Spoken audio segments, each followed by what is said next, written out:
ചടങ്ങാണ് ഉത്രാട നാളിലെ തൃക്കാക്കരപ്പന്റെ എഴുന്നള്ളത്താണ്.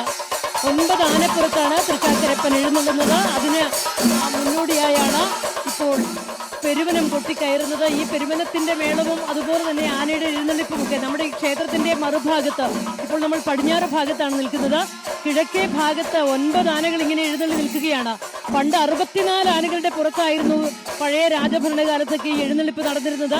അതിനെയൊക്കെ അനുസ്മരിച്ചുകൊണ്ടാണ് പിന്നീട് ഇങ്ങോട്ട് വന്നപ്പോഴുള്ള ഈ മേളവും ഈ ആനയുടെ എഴുന്നള്ളിപ്പും എല്ലാം നടക്കുന്നത്. ഇത് കാണാനായി തൃക്കാക്കരക്കാർ മാത്രമല്ല, കേരളത്തിന്റെ പല ഭാഗങ്ങളിൽ നിന്നാണ് ആളുകൾ പുലർച്ചെ മുതൽ ഇങ്ങോട്ട് ഒഴുകിയെത്തിക്കൊണ്ടിരിക്കുന്നത്. നമ്മളിന്ന് പുലർച്ചെ ഇവിടെ എത്തുമ്പോൾ അതിനും വളരെ മുമ്പ് തന്നെ ആളുകൾ ഇവിടെ വന്ന് ഈ എഴുന്നള്ളത്ത് കാണാനും അതുപോലെ തന്നെ പെരുവനത്തിന്റെ ഈ മേളം കാണാനും എല്ലാം വളരെ ദൂരെ നിന്നാണ് ആളുകൾ വരുന്നത്. അത് മാത്രമല്ല, ഇന്ന് ഇവിടെ വന്ന ഈ ഉത്രാട സദ്യയുടെ ഭാഗമാകാൻ ആളുകൾ എത്തുന്നുണ്ട്. ഉത്രാട ദിനത്തിൽ ഇവിടെ വളരെ വിശേഷപ്പെട്ട ചടങ്ങുകളാണ് പുലർച്ചെ 5 മണി മുതൽ നടന്നുകൊണ്ടിരിക്കുന്നത്. തൃക്കാക്കര വാമന ക്ഷേത്രത്തെ സംബന്ധിച്ചിടത്തോളം കേരളത്തിലെ ഏറ്റവും ഇന്ത്യയിൽ തന്നെ ഏറ്റവും പ്രധാനപ്പെട്ട വാമനക്ഷേത്രം, അത്യപൂർവമാണ് വാമനക്ഷേത്രങ്ങൾ. അതിൽ ഏറ്റവും പ്രധാനപ്പെട്ട ക്ഷേത്രങ്ങളിൽ ഒന്നാണ് തൃക്കാക്കര.